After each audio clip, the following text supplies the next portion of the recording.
Defending champion Garfield Gordon and Dandie Williams were the respective male and female winners of the Ardenne Optima 5K Run Walk race, which attracted over 1,000 participants at its third staging.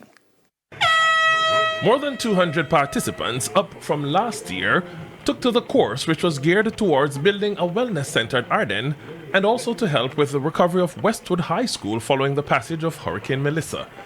After 15 minutes and 15 seconds, Garfield Gordon of UCT Steppers returned to cross the line as the men's winner, thus retaining his crown.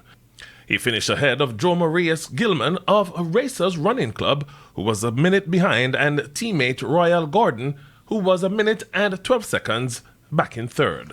It's a good feeling to come out this morning and defend my title from last year. The time was a better time this year, even though it was kind of windy, because last year we ended up running the wrong route and have to turn back. So it was better this year. Dandie Williams, who won the female section, says she was pulled to the race because of the initiative that the Ardenne event was geared towards.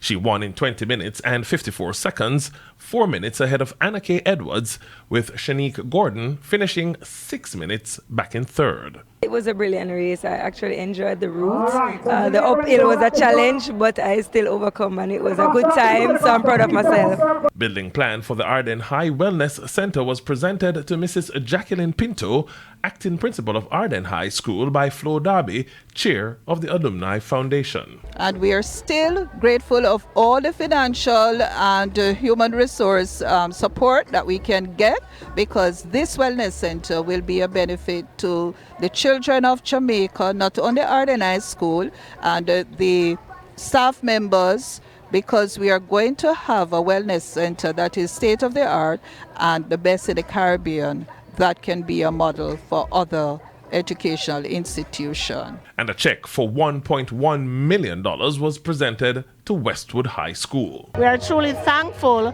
to the foundation and through the instrumentality of Mrs. Esther Tyson, former principal, for this donation. This will definitely be used to assist us in our rebuilding efforts, and we are truly grateful. Olympians Brandon Simpson, Maurice Smith, and Christopher Taylor were some of the guests at the event. I think it was an awesome turnout. Every year it seems to be growing exponentially. We hope that this can continue. As long as we can help and support both Westwood and the students coming up, we think it's an awesome venture. Caroline Wallace was the female walk winner. Duell Allen took the men's section, while Calabar were the champion school. Garfield Jones reporting for TVJ Sports.